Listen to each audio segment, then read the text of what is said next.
en la Escritura. En la Escritura. No en el catecismo, ni en el magisterio católico, ni en la tradición católica. Ahora, el catecismo y el magisterio católico dicen que para ellos existe el limbo y el purgatorio. Que si los niños no los bautizan y se mueren, se van al limbo. Y que si los adultos no se confiesan antes de morir, se van al purgatorio. Esas dos palabras no existen en ninguna Biblia. Por eso luego yo traigo mi Biblia católica, lo hubiera traído ahí. En ninguna, en esa menos. Ahora, va lo bueno. Resulta que hubo dos papas que todos conocimos. Uno de ellos se llamaba, era de Polonia, Karol Wojtyła, Juan Pablo II. Y el otro, Joseph Ratzinger, Benedicto XVI. Ellos dijeron que el limbo y el purgatorio no existen. Pero la Iglesia Católica no lo sabe. La gente no lo sabe. Pero sepan ustedes, tenemos que hablarle a la gente, decirle: tu hijo no se va a ir a ningún lado, porque eso no existe. Y ya vimos en Apocalipsis que los niños que crecen y ya son, tienen uso de razón, tienen que saber que es pecar contra Dios, y a los pequeñitos enseñarles el camino del Evangelio, enseñarles el camino de Dios. Adelante, hermano, adelante. ¿Gusta pasar? Adelante. Gracias, que Dios los bendiga. Que Dios le bendiga, mi hermano. Bendiciones. Gracias. Dios le bendiga. Entonces, debemos de saber que como no existen, y es fácil por medio de las redes sociales buscar cuando Benedicto XVI y Juan Pablo II dijeron que no existía el limbo y el purgatorio. Y si no existen aquí, no existen en otro lado. El Señor lo hubiera dicho. Leemos otra vez San Mateo 19:14. Dejad a los niños venir a mí. Si tú no traes a tus hijos a la iglesia, es tu culpa si se pierden, No le eches la culpa a Dios. ¿Qué dijo el Señor? Dejen que vengan a mí, porque además son herederos del reino de los cielos. Entonces, preocúpese por sus hijos. No es pedir: ay, pastor, ayúdame a orar por él, que ya anda en las drogas. Ay, ahora quiere que yo me eche la carga. Usted debió haberlo criado desde niño, ¿no? Ay, aquí el pastor, como si tuviera una varita mágica. ¿Ya? No. Hay que esforzarse por los hijos. Se esfuerza a comprarle zapatos, ropa, casa. Esfuércese por su salvación también. Amén. Amén. Otra pregunta más. Todavía estamos a tiempo de contestar 80 preguntas. Hermano José Luis. Esa que le hice a usted la otra vez, la pregunta de orar en el espíritu y orar con el entendimiento. Ok. Cuando nosotros decimos el orar en el espíritu, debemos entender a qué se refiere la escritura. Porque muchas veces hay personas que se les ocurre sí hablar acerca de decir: es que tenemos que orar en el espíritu. Pero debemos entender. Vamos a ver 1 Corintios capítulo 14 versículo 15. Aleluya. ¿Qué nos habla el apóstol Pablo? Desde el 14. 1 Corintios 14.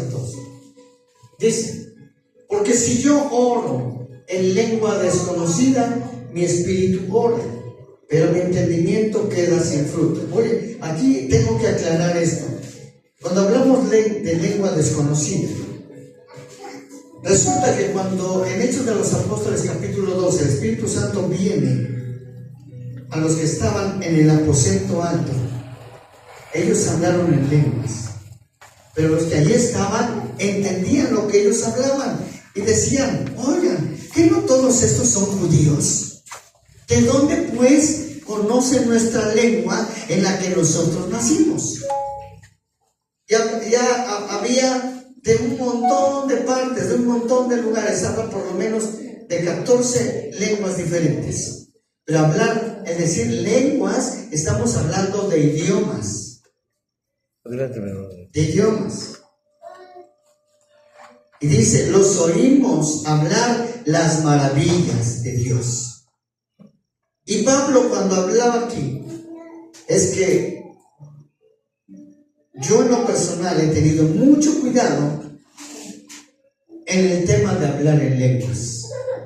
Aunque hay iglesias pentecostales que ahí si no hablas en lenguas, no tienes a Dios y el Espíritu Santo dentro de ti. Pero si recurrimos a Pablo, mencionaba y hacía preguntas y decía, ¿cuántos de aquí profetizan? ¿Cuántos de aquí hablan en lenguas? ¿Cuántos de aquí tienen don de sanidad? ¿Cuántos tienen don de milagros? ¿Cuántos? Y les empezaba a preguntar y decía, unos sí, unos no, unos sí. Es que Dios da de acuerdo a la medida de la fe, de acuerdo a como uno quiera recibir, es como Dios da. Dios nos ha dado, y voy a hablar en general en Maranatha, si así le podemos llamar, don de liberación. ¿Estás de acuerdo? Pero también Dios ha hecho milagros. Entonces podemos decir también en Maranatha hay don de milagros. Pero no hablan en lenguas. Es que hay mucha gente que hoy en día dice hablar en otras lenguas. Es que son lenguas celestiales, porque Pablo las hablaba. No, tendríamos, ahorita se los voy a mencionar. Tenemos tiempo mientras está el café. El hablar en otras lenguas. ¿Ha oído el decir que alguien habla lenguas? No quiero decir que no haya. Sí las hay, pero también las hay falsas. Oiga lo que dice. Porque si yo oro en lengua desconocida, mi espíritu ora, pero mi entendimiento queda sin fruto. ¿Por qué? Pues porque no las entiendo. No sé lo que estoy diciendo. Pero hoy en día ha surgido las falsas lenguas que quienes, en este caso sí me he dado la tarea de estudiar y de poder ver y darles una interpretación o significado. Una de esas lenguas muy conocidas, Arabasaya, tiene un significado. Y muchas otras más. Hay muchos, yo he encontrado a muchos que empiezan a hablar eso no son lenguas. Hay uno en el YouTube que con el Cash Luna ta ta ta ta ta ta ta ta ta ta. ¿Sí? ¿Sí? Si Pablo habla y dice lengua desconocida, lengua desconocida. Ha habido gente que según profetiza y siempre, oigan, siempre dice las mismas palabras, las mismas palabras, las mismas palabras. A eso se le llama, si quieren notarlo y pueden, se llama glosolalia.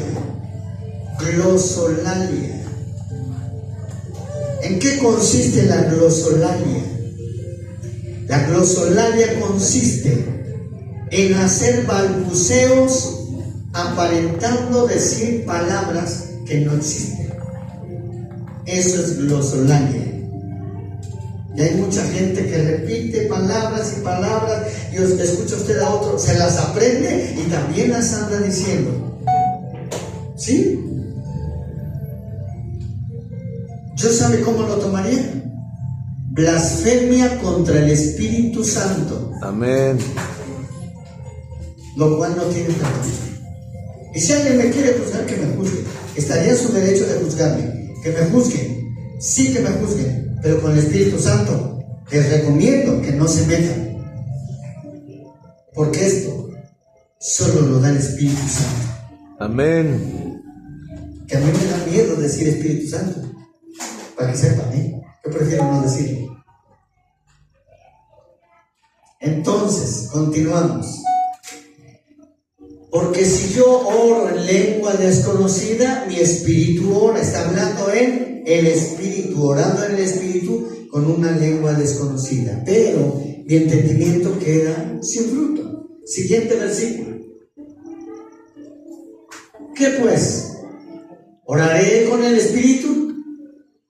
oraré también con el entendimiento. Ahí nada más. Habrá alguien que hable lenguas y esté orando, se edifica a sí mismo. Gloria a Dios. Gloria a Dios. Pero también con el entendimiento. ¿Cómo oramos con el entendimiento? Señor, te pido por mi hermana Margarita, la dializaron, Señor. Te pido por mi hermana Fermina, que hoy la operaron también para ponerle su catéter, Señor. Te pido. Estamos orando con él. Oraré. ¿Qué pues? Oraré con el Espíritu, pero oraré también con el entendimiento. Cantaré con el Espíritu, pero cantaré también con el entendimiento. Hay gente, de verdad, ojalá que seamos nosotros, que nos metemos en la oración, hermano, no quieres dejar de orar. Y estamos orando y orando. Hoy es bien tarde, pensé que llevaba yo media hora. Eso es orar con el Espíritu, hermano. Cuando la presencia de Dios está contigo. Hemos orado con el entendimiento, hermanos. Cuando usted va a hablar por la comida, ¿a poco habla en lenguas? No, ya quiere terminar de orar porque ya traía mención, ¿no? ¿Ha visto videos también donde aparece un hermano que está orando, Señor, y también te pedimos por esta carnita que nos vamos a comer? Bendice, Señor, a la vaquita que se tuvo que morir para que comiéramos este bistec. Dale paz a la mamá de la vaquita que se murió su hija para comer este bistec. Y mientras está orando, los otros están come, cuando él termina. Amén. Y si los demás, aquí está la cuenta, eso ya se